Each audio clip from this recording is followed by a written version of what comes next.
అనకాపల్లి జిల్లా పరవాడ మండలంలో పెదముషిడివాడ ఒక ప్రశాంతమైన గ్రామం. ఈ గ్రామంలో ఓ సాధారణ వ్యవసాయ కూలీ కుటుంబంలో పుట్టి నేడు పేదల పెన్నిధిగా మారి రాజకీయాలకతీతంగా సేవలందిస్తున్నారు శ్రీ పల్లా అప్పారావు. కష్టాల్లో ఉన్నవారు అన్నా అంటూ పిలవగానే నేనున్నా అంటూ ముందుకొచ్చి వారికి అండగా నిలచి తనదైన శైలిలో వారి సమస్యలు పరిష్కరిస్తూ ప్రజాబాంధవుడిగా శ్రీ పల్లా అప్పారావు గారు పేరు పొందారు. ఆయన బాల్యం యావత్తూ పెద్దముషిడివాడలోనే గడిచింది. వ్యవసాయ కార్మికులైన పల్లా గంగరాజు, నాగమణి పుణ్యదంపతుల 2 సంతానంలో పల్లా అప్పారావు ప్రథములు. 2వ సంతానం కుమార్తె నూకరత్నం. పల్లా అప్పారావు 2023వ సంవత్సరం జూన్ 1వ తేదీ నాడు సారిపల్లి అప్పారావు, దేవుడమ్మల పెద్ద కుమార్తె సారిపల్లి అనురాధతో వివాహబంధంతో ఓ ఇంటివారయ్యారు. పల్లా అప్పారావు బాల్యాన్ని ఒక్కసారి గమనిస్తే తండ్రి కళాసి వృత్తి చేపట్టడం చూసి తన చదువు కోసం తల్లిదండ్రులను కష్టపెట్టకూడదు అన్న ఆలోచనతో ఒకవైపు చదువుకుంటూనే మరోవైపు ప్లంబింగ్, క్వారీ కార్మికుడుగాను, దినసరి కూలీగాను పనిచేసి ఇంట్లో వారికి చేదోడు వాదోడుగా ఉండేవారు. ఆయన 10వ తరగతిలో ఉండగా తన గ్రామంలో జరిగిన ఒక అరాచక సంఘటనను చూసి ప్రజాసేవ రంగంలోకి రావాలనే ఆలోచనకు అంకురార్పణ చేసుకున్నారు. 10థ్లో విద్యార్థి నాయకుడిగా ఎన్నికై తనలోని నాయకత్వ లక్షణాలు నిరూపించుకున్నారు. దాలిబోయిన అప్పలరాజు అనే దాత ఆర్థిక సహాయంతో పాలిటెక్నిక్ డిప్లొమా పూర్తి చేశారు. క్రీడల్లో సైతం రాణిస్తూ తనకంటూ ప్రత్యేక గుర్తింపు తెచ్చుకున్నారు. కబడ్డీలో ఆయన 7 సార్లు జాతీయ స్థాయి పోటీల్లో పాల్గొనడం విశేషం. రాష్ట్ర స్థాయిలో పతాకాలు సాధించారు. తనలో ఉన్న క్రీడా ప్రతిభ తనతోనే ఆగిపోకూడదు అన్న ఉద్దేశంతో గ్రామంలో పలువురికి శిక్షణను ఇచ్చి వారిని కూడా రాష్ట్ర, జాతీయ స్థాయి పోటీలకు ప్రాతినిధ్యం వహించే స్థాయికి తీసుకొచ్చారు. దీంతో ప్రజలందరూ ఆయన్ను కబడ్డీ అప్పారావు అంటూ ప్రేమగా పిలుచుకోవడం మొదలుపెట్టారు.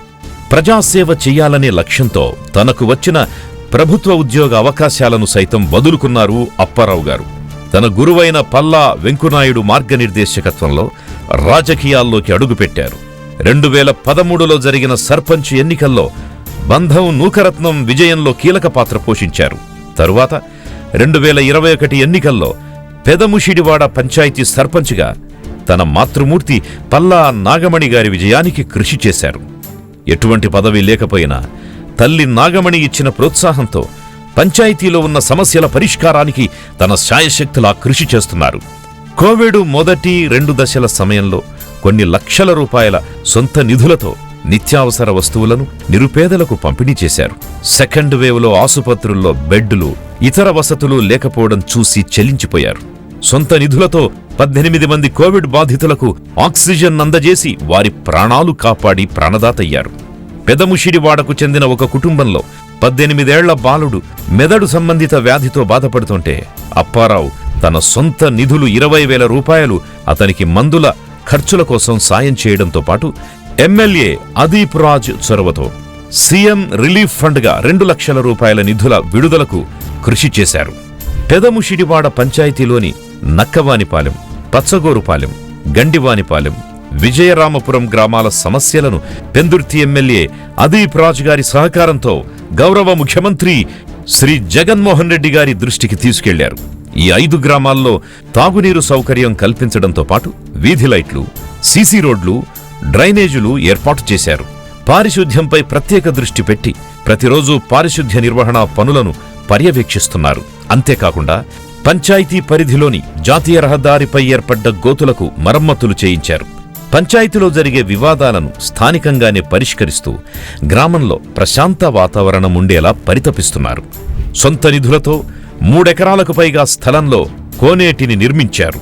అదేవిధంగా భూలోకమాత ఆలయాన్ని సిహెచ్జేసి గురునాథ్ గారు అందించిన 16 లక్షల రూపాయల ఆర్థిక సహాయంతో అప్పారావు గారి ఆధ్వర్యంలో నిర్మించారు. పెందుర్తి నియోజకవర్గం పరవాడ మండలం పెదముషిడివాడ గ్రామ పరిధిలో ఎమ్మెల్యే అదీప్ రాజ్, సర్పంచ్ పల్లా నాగమణి గార్ల ఆధ్వర్యంలో 2019 నుంచి 2024 వరకు దాదాపు 26 కోట్ల రూపాయలకు పైగా నిధులతో వివిధ అభివృద్ధి పనులు నిర్వహించారు. వైఎస్ఆర్ చేయుతలో 300కు పైగా లబ్ధిదారులకు 1,90,00,00,000 రూపాయలు, అదేవిధంగా వైఎస్ఆర్ సున్నా వడ్డీ పథకంలో 835 మందికి 17 లక్షల రూపాయలు, వైఎస్ఆర్ ఆసరా రుణమాఫీ పథకంలో 850 మందికి 2.43 కోట్ల రూపాయలు మంజూరు చేయించారు. అలాగే జగనన్న అమ్మఒడిలో భాగంగా 376 మందికి 1.63 కోట్ల రూపాయలు, జగనన్న వసతి విద్యా దీవెనల్లో 100 మందికి 69 లక్షల రూపాయలు అందజేశారు. జగనన్న విద్యా కానుక, గోరుముద్ద, వైఎస్ఆర్ రైతు భరోసా కింద 289 మందికి 1.19 కోట్ల రూపాయలు మంజూరు చేయించారు.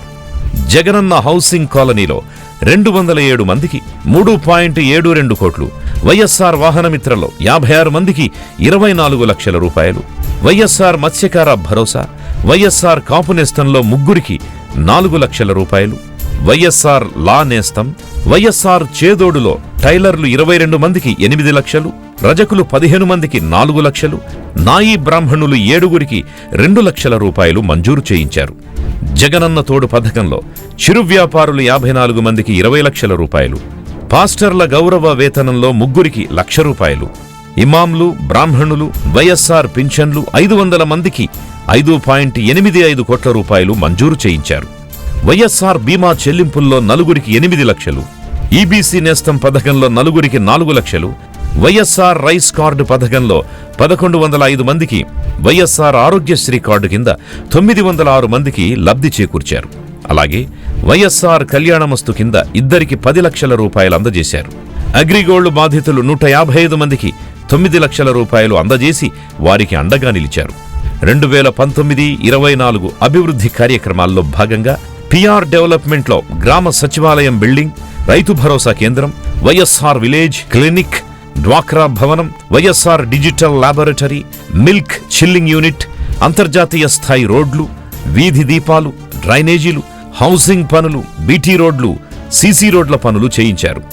ఎస్ఎస్ఏ అభివృద్ధి పనుల్లో భాగంగా ఎంపీపీ గండివానిపాలెం స్కూల్కి మేజర్ మైనర్ మరమ్మత్తు పనులు, నక్కవానిపాలెం స్కూల్కి కాంపౌండ్ వాల్ నిర్మాణం, పెదముషిడివాడ ఎంపీపీ జెడ్పీహెచ్ స్కూల్కి మనబడి నాడు నేడులో అభివృద్ధి పనులు, ఆర్డబ్ల్యూఎస్ఎండ్ఎస్ పనుల్లో భాగంగా పెదముషిడివాడలో సైడు కాలువలు, ఓపెన్ డ్రైనేజ్ పనులు, జలజీవన్ మిషన్లో పెదముషిడివాడ ఎంపీపీ పాఠశాలలో అదనపు తరగతి గదులు, అంగన్వాడీ భవనం పనులు చేయించారు. ఉద్యానవన పనులు పెదముషిడివాడలో 13 లక్షల రూపాయలతో హార్టికల్చర్ కలెక్షన్ సెంటర్ నిర్మించారు. 2019 నుంచి 2024 వరకు దాదాపు 26 కోట్ల రూపాయలకు పైగా నిధులతో వివిధ అభివృద్ధి పనులు చేయించారు. 2020లో కోర్టు వివాదంలో ఉన్న ఇళ్ల స్థలాల సమస్యను ఎమ్మెల్యే అదీప్ రాజ్ చొరవతో 189 మంది లబ్ధిదారులకు 6 ఎకరాల్లో ప్రత్యామ్నాయ ఇళ్ల స్థలాలు చూపించి సమస్యను పరిష్కరించారు. అంతేకాకుండా గ్రామంలో ఆధ్యాత్మిక భావన పెంపొందడంలో తన వంతు పాత్ర పోషిస్తున్నారు. 5 ఏళ్లుగా శ్రీ శ్రీ శ్రీ పైడిమాంబ అమ్మవారి జాతరను వైభవోపేతంగా నిర్వహించడంలో కీలక పాత్ర పోషిస్తున్నారు. 2 నెలల్లోనే అయ్యప్ప స్వామి శాశ్వత పీఠం ఏర్పాటు చేయడంలో కీలకంగా వ్యవహరించారు. సమస్యల పరిష్కారంలో ప్రజలందరికీ అందుబాటులో ఉంటూ ఓ అన్నగా చేయూతనందిస్తున్నారు కబడ్డీ అప్పారావు. ఆయన ఇదే విధంగా ప్రజలందరికీ తన అమూల్యమైన సేవలందిస్తూ వారి హృదయాలలో ఆపద్బాంధవుడిగా కొలువై అయ్యప్ప స్వామి పైడిమాంబ అమ్మవారి ఆశీస్సులతో మరింత ఉన్నత స్థానాలకు చేరుకోవాలని మనసారా ఆకాంక్షిస్తున్నాం.